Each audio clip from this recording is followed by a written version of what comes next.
Okay, so here we go with the first game between DoD and their opponents from Frost B, and it's gonna be apparently Anatolia. The civilizations are gonna be all kinds of interesting for Luindula. Yeah, Luindula. It's gonna be how to pronounce it correctly. He's gonna be playing Ra. For Frost, Lyro is gonna be Isis, and Geffer the Cat is gonna be Oranos. For the opponents, for Deities of Death, Brighead Poseidon. He definitely has grown quite fond of this god, definitely like to see that. Joe playing Isis, that is main, and J4, well, of course, what else than Thor, the Ragnarok god. That's what he's gonna be, of course, aiming for, quite definitely. Alright, so, here we go. Here we go, and how's it gonna be playing out? Well, Poseidon is gonna be apparently right on the flank. This is definitely nice for him. It's gonna be quite close to water, and he's gonna be joined by actually whom? Well, is he gonna be joined by J4?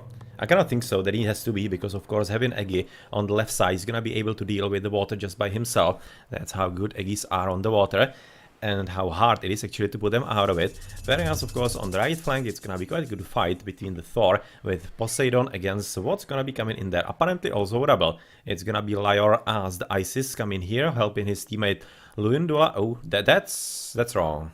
Yeah, that shouldn't have happened. You shouldn't be having two Aegis on one side of the water, when on the other side it's gonna be just a lone Oranos. Yeah, that's not too great. And of course, this is probably gonna be resulting into not such a good game for Frost on the water, because this should be more or less a steamroll I'm expecting from Joe on the water in here, unless Lyre is gonna be joining there as well, which he definitely could. But since he's already choosing to go on the right side, I'm not expecting all that much, especially since he sent the Pharaoh there right off the bat, which makes sense, but really kinda question this strategical and tactical choice by Frost. But let's see, maybe it's gonna be working for them. Of course, it's gonna be very hard double for the opponents, for J4 and Brigade, to actually deal with the double Egyptians, and I'm not really thinking they're gonna be putting their strength and their backs into it all that much, because to be honest, more or less what's the point? They can be just a lot more aggressive on the land. We have seen Deities of Death being one of the best clans actually on Anatolia through their early aggression and overall the aggressive game plan. For example, by winning even against Egyptians that are supposed to be basically at home on Anatolia, where it's just basically Norse, and that definitely could be happening here as well, and we are expecting some kind of aggressive game plan from them also. This is kind of interesting from Lyre, as he's catching up with the Skrailing, but rather Ulfsark already. Okay, so he's already having both Skrailing and Ulfsark out, definitely makes sense in the early water build order. But I was just looking at actually Lyre, as he was coming to the bottom, that maybe he could be just trying to place a dock in here, basically into the enemy territory, and I'm kind of thinking that's gonna happen. Right now it's gonna be just J4 coming for another Ulfsar, but he's gonna be pursued by both the priest and the Pharaoh, and well, yeah, this is gonna be very tough for Ulfsar if actually they follow him through. Let's see, this is gonna be pretty important for the next game. Pretty important for the next game. Okay, so he's there. It's gonna be second the Skrailing coming there as well. So this guy is pretty much toast, so he needs to just run away. This is nicely played by J4. Really nicely played indeed. I'm just kinda sad that I didn't see properly the line of sight, but of course right now he needs to come back. As almost Lyre actually fall into that trap. They're trying to actually lure him in and away, but of course right now there's gonna be opportunity for J4 to potentially build a dock somewhere else, like here, finish this one, but it seems he's gonna be having a very hard time to finish in the second dock, but at least there's a bit of a bonus, that actually Lyre is not gonna be getting any kind of empowerment in the early stages by Ranep. But well, it's well worth it. It's well worth it actually disrupting the second dock for J4, and this was very important early game plan, especially since Brigade is right now sending the extra villages, gonna be held by the Kataska boss as well, but he was aiming for the dock in there, so let's see how this is gonna be continuing, because this is kind of a funny spot. Unfortunately for actually Dots, J4 just has to finish the dock, so he cannot really help all that much his teammate, as those two villages, oh well, probably fighting, but with the Pharaoh in there and the Skataskopos, who's gonna die pretty soon, but still the villager trying to finish. Are there some kind of good god powers to be used? I think this should be shockwaved. I think by Gaffer the Cat, to basically ensure that those villagers are gonna be dying. Right now, apparently it's not really gonna be needed all that much. Yeah, well, good advice. Definitely good advice, but it was just a bit too late. And this is turning into, well, unmitigated disaster for Dots. Not only have they been delayed so long with this dog, they have lost plenty of villager time on Brighead in there. He has lost one of the villagers. Well, this is Rambo. This is a Rambo villager. She at least finished, but she's gonna die for that. So that's 2 villagers down. Dog finished, at least. Let's see if it's gonna be worth it or not, because again, they are against 2 Egyptians, so I'm not really certain fighting against that is all that worthwhile. As of course, on the left, there's gonna be another dog finished for the Poseidon, and so far it seems that they're gonna be fully fighting for the water, but it's in the stars if it's gonna be useful at all. Well, Ares coming up, Prometheus also, otherwise nobody advancing because the rest are Egyptians. And an Atlantean, who is advancing, which definitely makes sense. Thor, of course, not advancing because he was having completely screwed start through missing the second dock in there. But it should be still quite fine in here, because obviously Lyra was kinda screwed up as well, as he was forced to basically use the Pharaoh and the priest as well for a lot of extra fighting that he didn't really want to do all that much, as Luindula, sorry, together with, of course, him are just... Wow, they went overboard with the spam in here. This is gonna be very hard to come through for the Teeth of Death, and as I said at the start, there's probably not much of a point actually fighting against this. So they should be basically just faking what they're gonna do. Potentially, of course, the Pestilence could be quite useful. If it's cast here, this is gonna be a whole lot of useless dogs. Of course, it's gonna be useful for at least shooting through some of the fishing boats, but otherwise, well, there are just... Oh, sorry, just moving away. 1, 2 green. If he casts it about here, might be catching all of them. And he might be catching even those at the bottom, because Pestilence actually works as a contagion. So if you cast it about here, it can be moving on buildings right next to it. So that's something that you need to not forget. It's actually quite a useful mechanism. It could be working. But otherwise, looking at the top, there is of course gonna be quite an interesting fight between the Oranos and the Isis, and at the same time, especially with the Anubis being the god of choice for Joe, having the snakies in there, it's really looking like that this is just going to be a bit of raiding, nothing all that much. Important, Joe is gonna be losing a few boats here and there, but otherwise he should be winning the water battle without all that much of an issue, I'm expecting, unless there's gonna be some kind of late help from the teal player, which apparently doesn't seem to be the case all that much.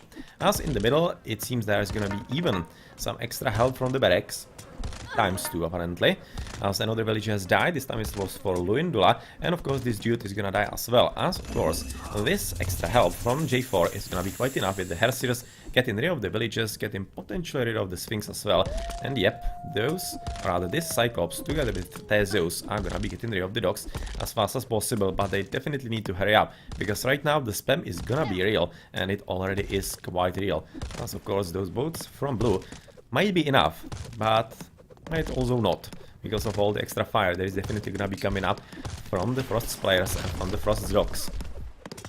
Okay, so that's one of them gone. Of course, as long as the boats are actually shooting at those quite tanky myth units, like 650 hit points, that's quite a lot. With 50% PS armor, that's ideal target right now from the Deities of Death point of view. That wasn't really all that great from Frost, because it actually allowed quite nice extra damage for the boats of Deities of Death, and they are definitely fighting for it quite fully. So that seems that they recognize they might still be having some kind of chance, even against all those Egyptians. And with the Pestilence, I kinda guess why not, it's worth a try. And unless they start losing quite horribly in here, it's still probably gonna be quite worthwhile to push forward and maybe just hope that they can even supply some extra land pressure, which exactly seems to be happening, as of course J4 is all over the place with longhouses going for some horses as a Thor, and he's gonna be trying to help his teammate get rid of all of the docks, as of course even some extra axemen are present. Well, axemen? Not sure if that's gonna be doing anything all that significant. Otherwise, of course, the water battle is still going on, and... Oh, come on, J4, just help your teammate a bit. Definitely need it in there. Definitely need it in here. As at the top, the water battle is still going on between Geffer the Cat and Joe, as Joe is kinda just trying to lure the enemy next to the snakies. Oh, well, apparently taking a bit of time before they engage into the enemy. He was just right on top of them, but not doing anything. But of course, with the dogs placed in here, it seems like Joe is just gonna be waiting for the heroic age, and then potentially just closing deal overall. Otherwise, there's gonna be apparently some frustrating going on, but on the other side, I would maybe have expected that Deities of Death are gonna be the first one to be aggressive, but it's gonna be the other way around, with Geffer already sending quite a decent army right into the middle. It seems like he's gonna be encountering the Willies on the woodline, and on the gold, much more important, this is gonna be deadly for J4. He does have a back gold, but it's not really that great. As Flare, by the way, don't have micro for both water and land. Yeah, well, you're definitely gonna need it right about now. You definitely will need it. Okay, so let's see how this is gonna go for him. He needs to get rid of the tower because probably Joe... confusing Joe and J4 all the time right about now. He's gonna be needing quite a lot of assistance by the towers, but if they are not there, it's gonna be just basically field day for all of this yellow army. Anyway, let's go back to the water battle on the right side, where Snakies have been cast by Lyor to help his teammates, rather to help himself and his teammate, as it seems like that the boats are in pretty big numbers, and at this point I'm really thinking it's needed in the stage, where Brighead should be more or less not investing all that much. Just keeping the water battle going and letting J4 a bit more develop into the land aggression and basically try to surprise them like that. Even though, is it gonna be a surprise? Because apparently armor is already up for Luindula, so that seems that he's gonna be ready for heroic.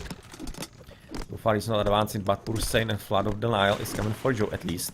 So water battle is still gonna be continuing in here, but it's looking like that actually J4 is not gonna be present all that much, even though he has invested into Pursein and would have most definitely liked a bit of a bonus into the eco. You can see that Brighead didn't even count with the water economy, so he's not having the upgrade in there at all. He's not having the upgrade ready for him, but the army of J4 is really nice. At this point, even some upgrade in the medium raiders, very nice, and this is gonna be a bit of an issue for the opponents, especially, oh, if he catches this. Come on, can you see this? Unfortunately, so far not. He's coming forward-ish. But if he catches this off guard, this is gonna be deadly for Luindula. This is plenty of villagers, and it seems like that he's actually gonna be running out of gold in his base right then. He's still having the second gold, but it's just a 2000 gold left, so nothing really all that major, and this is just waiting for the slaughter by J4, and just a question of time before it is actually discovered and found. As a bit of army from Luindula is also present in here, as Joe is apparently moving forward right next to the gold mine and also right next to the TC. Yeah, well, surprise though. Surprise, especially with they are already up for the Gaffer the Cat, and Hathor is gonna be coming up also for Luindula, so it seems that actually Frosts are quite reaping the benefits of the water economies for themselves. It seems like that, yep, Pramatean is gonna die, but with the army already being present for Joe, this is not gonna be enough from Gaffer the Cat, and he will have to supply a whole lot more. Otherwise, on the water, it seems like basically the same as we have seen a bit before at the bottom, but of course with the difference that Joe is not in the heroic age yet, so of course the siege boat is gonna be an issue, and if he cannot advance fast enough, and I'm talking about Joe as he's coming for the second and third TC, then the water still might be in jeopardy for him, and he should definitely be thinking about advancing as soon as possible. Otherwise, the water on the right side is more or less done, from what we can see. Let's check Joe's resources. Well, he's definitely not that close to the heroic age, it seems like. So let's see if his decision is going to be the correct one. As on the right, we are looking at Rock, just scouting what's going to happen from J4 in there, as J4 is right next to the tower. Plenty of towers coming up, but still he could take this on quite easily. Yeah, those towers are not gonna be having boiling oil to shoot below them. So he can definitely kill them. The army... Well, the biggest problem is the Petsuchos in there, let's face it. But not anymore with Zeus and Hippolyta being present. So this should be a kind of tough battle for Luindula, especially if dots coordinate properly, which so far doesn't seem to be happening all that much. For some reason he wasn't really attacking those villages building the extra tower, which is right now gonna be an issue, as 2 towers are better than 1, especially with the 3. The third coming up, and even with the army all here, it's still gonna get quite risky for Luindula. It's still gonna be quite risky, because of course it's right next to the TC of J4, right next to the military buildings. It's gonna be hard for him to actually take care of it. But well, the water is done, as we said on the right, it's full in power of the Frosts. But I still would be expecting that there's gonna be some kind of attempt to come back, as the dogs are still present, and I'm fully expecting that those dogs are gonna be annoying once the heroic ages actually hit in full strength, as of course on the left, Gaffer the Cat using the heroic age advantage through the siege boats and wrecking the waters. It's gonna be just a question of time before Joe gets into the heroic age as well, and is able to deal with that through some useful boats of his own. Yeah, he's advancing through Nephthys, then... Crenellation, this is very important for Luindula on the towers on there, against all the horses. He against all the horses, so let's go back, because that's where the next battle is probably gonna be happening. Otherwise, not much else going on, just plenty of players taking second TCs, and that's gonna be a steal. Well, he's at least gonna be trying to somehow deny the TC, so that's potentially... Villages coming for the Migdol to protect the gold, and then they may be moving even for the TC, but of course at this stage it's not really that needed, because he cannot support it all that much. So maybe just concentrating on the 3 TCs and making sure that TC doesn't come into the enemy hands. That could be quite worthwhile and quite enough for the moment. So this is a battle in here, as there is also gonna be happening a battle on the right very soon. So yep, of course those Ramming Galleys are just gonna be making short work of the water, and it seems that this time, especially together with the Leviathan, the water might be finally closed for the red player. Let's go back into the middle, where there was a TC just finished by Lyra, even though it was scouted by even medium Hippicons right now by Brighead. Well, that's about it, as he has taken the front TC in there and is still getting ready with J4 for some kind of interesting attack, it seems like. Even some base upgrades are already prepared. Well, that's about it for the moment. But of course, the Migdol has been finished by Leondula on the left. He's already having quite a decent army of the medium spearmen, with some first siege tower being ready as well, but doesn't really seem like something that actually both J4 and Brigade couldn't take together on if they wanted to. Well, let's see if they are gonna be brave enough for that or not, but I'm kinda not happy about all those horses standing still. Especially considering this gold gathering. This is like, come at me, like daring him. Yeah, I'm just gonna be mining gold right next to you, and you're not gonna do anything at all. Okay, so those are anyway dead. Let's go back to the left battlefield, where of course Joe is gonna be placing plenty of importance into the TC. Apparently he's gonna be taking it, just basically to make sure that it's a bit more defensible position for him. And with the Eclipse coming up from Riundula, what's the reason for that? He's trying to block some god powers there. But what god powers? There are no god powers. He's just now... Is he really casting it just for the only Petsuchos? Is it really worth it? I don't know. Well, that's the only reason I can actually think of, because there are not any kind of useful god powers to actually block. So I think it was because of the Petsuchos, but that doesn't seem to be such a great idea in there, as the army is just a bit too big. And even J4 is just completely not afraid of even going against the Spearman, which of course is gonna be costing him some units. But oh, even more villagers coming in. Oh well, this is gonna be a fun battle. It's gonna be a fun battle in there. And plenty of villages probably lost here. You can see they are dying in there in throngs, and this just didn't work out for Leondola at all. Like literally at all. Oh man, this is bad. This is so bad for him. Oh man, such a good game so far for him. But these are quite significant losses on the village account in there. And it's gonna be costing him quite a lot. As in the middle, Brighead is advancing ever forward. Gonna be another raid on the villages. Another raid on the villages in here. As of course, we are looking at, well, not much of a reaction it seems like by Lyor. Right now he finally is gonna be at least really fighting, which kinda makes sense. He does have some spearmen in there and some extra mythical units that are gonna be helping. As the mythic rage is hitting for Hecate as the first one for the yellow player. But is it gonna be enough? As Joe is already at 45 ECs, that means plenty of population limit. And he's having basically the correct unit against all of those archers. So yeah, it's gonna be kinda tough deal. As apparently Bronze and Ancestors are coming into the middle of the map, as there is an attempt to actually block the Migdol, which is not gonna be working, it seems like. Yep, because there was a run-up, the Pharaoh empowering all of this.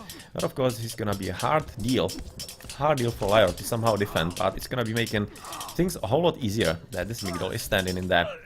He definitely needs some kind of support. It would be helpful if potentially somehow J4 could be sending a few horses his way, because right now he's not going anywhere all that much, and at the same time he's not really having any problems defending, so why not help your teammate at least a bit? And it could be really getting rid of plenty of villages, as there is already some yellow and also green. Well, green raiding on the villages are here, probably trying to steal the TC, or rather steal the TC, take the TC. Which of course makes sense for Brighead, but I'm just looking at those yellow guys, which are aiming to place a Tartarian gate somewhere about here, to both deny the economy and also the trade route. That's more important than anything, denying the trade route for the Egyptian player. So Thoth, that's the mythical age yet again. This time for the red guy, Bragi is coming for J4, Osiris for Leondola, as he's just now getting it, heavy spearman on there, and well, where are you going to cast it?